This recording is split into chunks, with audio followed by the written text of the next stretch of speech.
امریکی صدر ٹرمپ نے کہا ہے کہ ہمارا معاہدہ ابھی کچھ مکمل طور پر طے نہیں ہوا. ہمارا معاہدہ اوباما کے معاہدے کے بالکل برعکس ہوگا.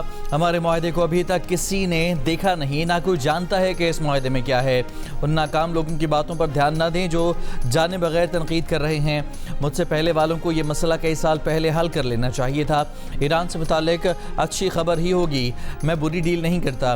امریکی ٹی وی چینل ABC سے بات چیت کرتے ہوئے ٹرمپ نے کہا کہ ایران سے ڈیل مکمل طور پر انہی پر منحصر ہے.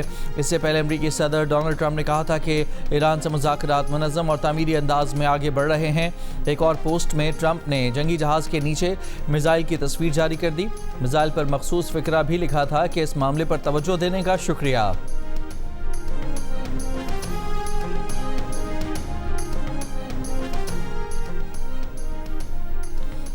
امریکی میڈیا نے دعویٰ کیا ہے کہ ایران اور امریکہ کے مذاکرات کار معاہدے کے وسیع اصولوں پر متفق ہو چکے.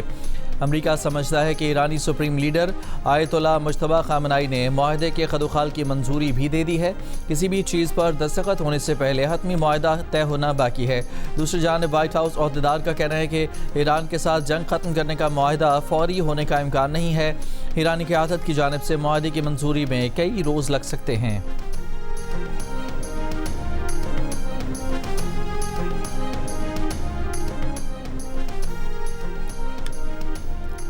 ایران کے صدر مسعود پزشکیان نے کہا ہے کہ دنیا کو یقین دلانے کے لیے تیار ہیں کہ جوہری ہتھیار حاصل کرنے کے خواہاں نہیں. ہمارا مذاکراتی وفد اپنے ملک کی عزت وقار پر کوئی سمجھوتا نہیں کرے گا.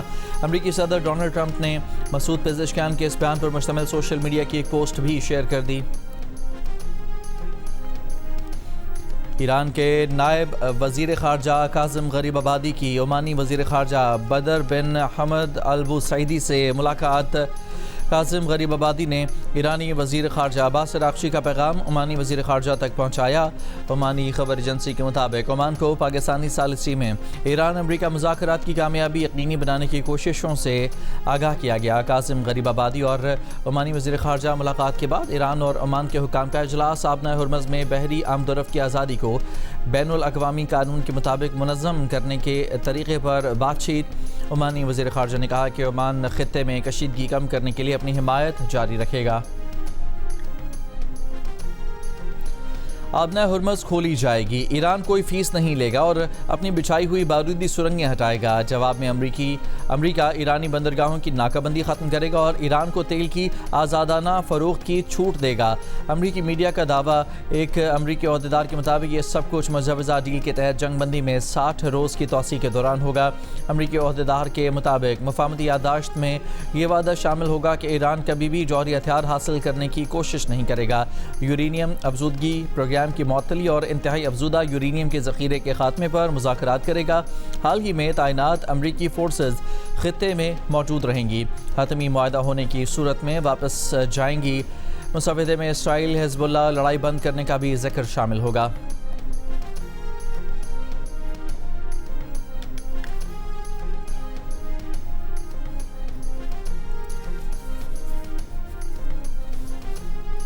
اسرائیلی وزیر اعظم نیتن نے دعویٰ کیا ہے کہ صدر ٹرمپ اس بات پر متفق ہیں کہ ممکنہ ایران ڈیل میں جوہری خطرے کو ختم کرنا شامل ہوگا. اس مقصد کے لیے ایران کی جوہری افزودگی تنصیبات کو ختم اور افزودہ جوہری مواد کو ایران سے باہر منتقل کرنا ہوگا. ٹرمپ نے لبنان سمیت تمام محاذوں پر خطرات کے خلاف اسرائیل کے دفاع کے حق کا اعادہ کیا تھا.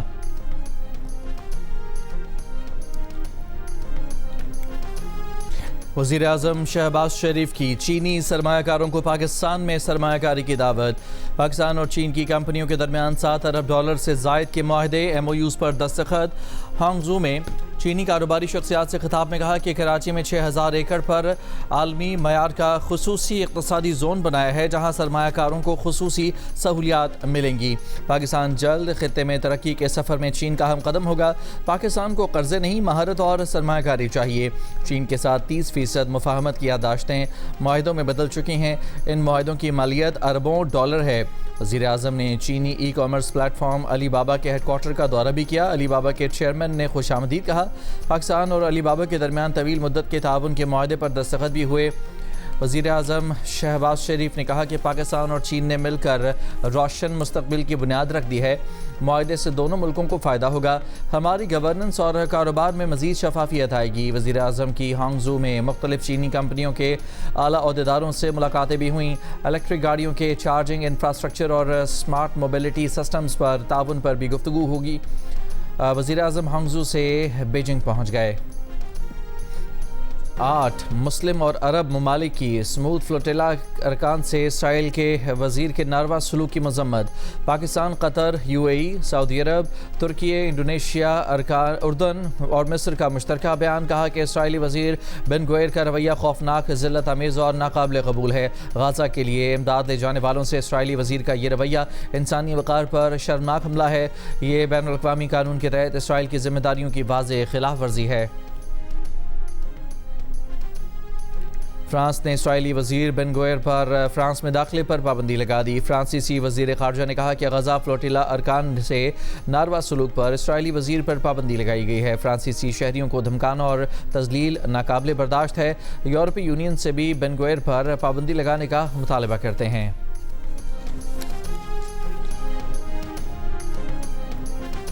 آج سے 31 مئی کے دوران ملک میں گرمی کی لہر کی پیش گوئی. محکمہ موسمیات کے مطابق زیادہ سے زیادہ درجہ حرارت معمول سے 5 سے 7 ڈگری سینٹی گریڈ بڑھنے کا امکان ہے. سکھر، جیکب آباد، لاڑکانہ، موئنجو داڑو، شہید بے نظیر آباد، حیدرآباد، سبی، تربت، ڈیرہ غازی خان اور ملتان سمیت جنوبی پنجاب میں زیادہ سے زیادہ درجہ حرارت 47 سے 50 ڈگری سینٹی گریڈ تک پہنچ سکتا ہے. کراچی میں 35 سے 38 ڈگری سینٹی گریڈ رہنے کی توقع ہے. اتوار کو ملک میں سب سے زیادہ درجہ حرارت دادو میں 49 ڈگری رہا. شہید بے نظیر آباد، موئنجو داڑو 48، جیکب آباد، سکرنڈ اور لاڑکانہ میں 47 ڈگری، سکھر، نوکنڈی 46، ملتان ڈیرہ غازی خان 43، لاہور 39، اسلام آباد اور پشاور میں 37، کراچی اور مظفر آباد 35، کوئٹہ 33، جبکہ گلگت میں زیادہ سے زیادہ درجہ حرارت 27 ڈگری سینٹی گریڈ ریکارڈ کیا گیا. ملک بھر کی مویشی منڈیوں میں گہما گہمی بڑھ گئی. خریداروں اور بیوپاریوں میں بھاؤ تاؤ. اسلام آباد کی مویشی منڈی میں خوبصورت بیل کا مالک 12 لاکھ روپے میں بھی اس سودے پر راضی نہیں. چکوال کی منڈی میں بھاری بھرکم بکرے کے چرچے. مالکہ 5 من وزن کا دعویٰ، 3.5 لاکھ روپے ڈیمانڈ کہتا ہے. 2,30,000 لگ چکے ہیں. سکھر کی مویشی منڈی میں خریدار بہت مگر سودے کم. اور مناسک حج کا آغاز ہو گیا. عازمین حج خیموں کے شہر منی پہنچنا شروع. منی پہنچنے کا یہ عمل آج دوپہر تک جاری رہے گا. عازمین پیر کی رات منی میں قیام کریں گے. منگل 9 ذی الحج کو حج کے رکن اعظم وقوف عرفہ کے لیے منی سے عرفات روانہ ہوں گے. منی اور عرفات میں موسم شدید گرم ہے. محکمہ موسمیات کے مطابق یوم عرفہ پر بھی درجہ حرارت تقریباً 45 ڈگری رہنے کا امکان ہے. سعودی حکام نے مقدس مقامات پر سائے دار جگہوں، مسٹ فینز اور طبی سہولیات میں اضافہ کر دیا.